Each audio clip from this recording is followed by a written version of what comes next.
అగ్గిపుల్ల సబ్బుబిల్ల కాదేది కవితకు అనర్హం అన్నట్లు కల్తీకేది అనర్హం కాదన్నట్టు తయారైంది నేటి పరిస్థితి. ఆయిల్ కల్తీ, నెయ్యి కల్తీ, ఆహారం కల్తీ, మద్యం కల్తీ, చివరకు ఆరోగ్యానికి దోహదమయ్యే డ్రై ఫ్రూట్స్ కూడా కల్తీ అవుతున్నాయని అంటున్నారు నిపుణులు.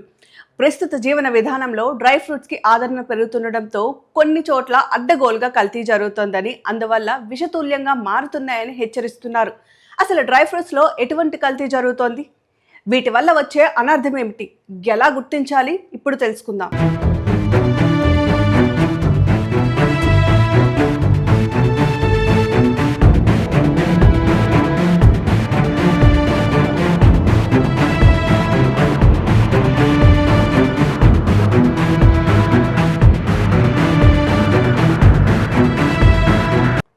ఆధునిక కాలంలో మనిషి జీవన విధానం, ఆహారపు అలవాట్లు పూర్తిగా మారిపోయాయి.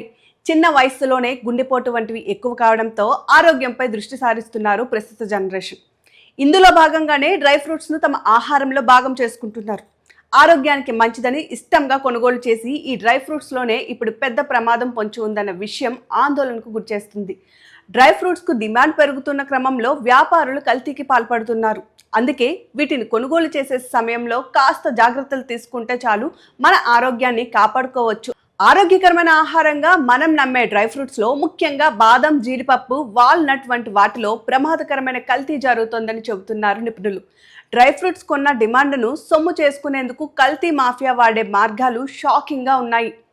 తక్కువ నాణ్యత గల డ్రై ఫ్రూట్స్ను ఎక్కువ ధరకు అమ్మేందుకు వాటిని ఆర్టిఫిషియల్ కలర్స్, మెరుపుల కోసం హానికరమైన రసాయనాలను పూస్తున్నారు. ఈ రంగులు, రసాయనాలు మన కాలేయం, కిడ్నీల ఆరోగ్యంపై తీవ్ర ప్రభావం చూపుతున్నాయి. అంతేకాక పాత లేదా పాడైపోయిన డ్రై ఫ్రూట్స్ను కొత్త వాటిలో కలిపి అమ్ముతున్నారు. అందుకే కొనుగోలుదారులు అత్యంత అప్రమత్తంగా ఉండాలని, ముఖ్యంగా దుకాణాల్లో బాగా మెరుస్తున్న లేదా సహజ రంగులు భిన్నంగా కనిపిస్తున్న డ్రై ఫ్రూట్స్ను కొనేటప్పుడు అనుమానించాలి అంటున్నారు నిపుణులు. వారు చెబుతున్న చిట్కాల ప్రకారం డ్రై ఫ్రూట్స్ను చేతిలోనికి తీసుకొని రంగు అంటుతుందేమో చెక్ చేయడం, విశ్వసనీయమైన దుకాణాల నుంచే కొనుగోలు చేయడం అత్యంత ముఖ్యం. ఎందుకంటే ఆరోగ్యంగా ఉండాలి అంటే మనం కొనే ప్రతి వస్తువు కల్తీ లేనిదై ఉండాలి. ఒక చిన్న పొరపాటు మన కుటుంబ ఆరోగ్యాన్ని ప్రమాదంలో నెట్టేస్తుంది. సో డ్రై ఫ్రూట్స్ కొనేటప్పుడు ఈ జాగ్రత్తలు పాటించడం తప్పనిసరని గుర్తుపెట్టుకోండి. మరి డ్రై ఫ్రూట్స్ కల్తీ మీద మీరేమంటారు? మీ అభిప్రాయాన్ని కూడా ఖచ్చితంగా కామెంట్ రూపంలో పోస్ట్ చేసేయండి. Keep watching our channel.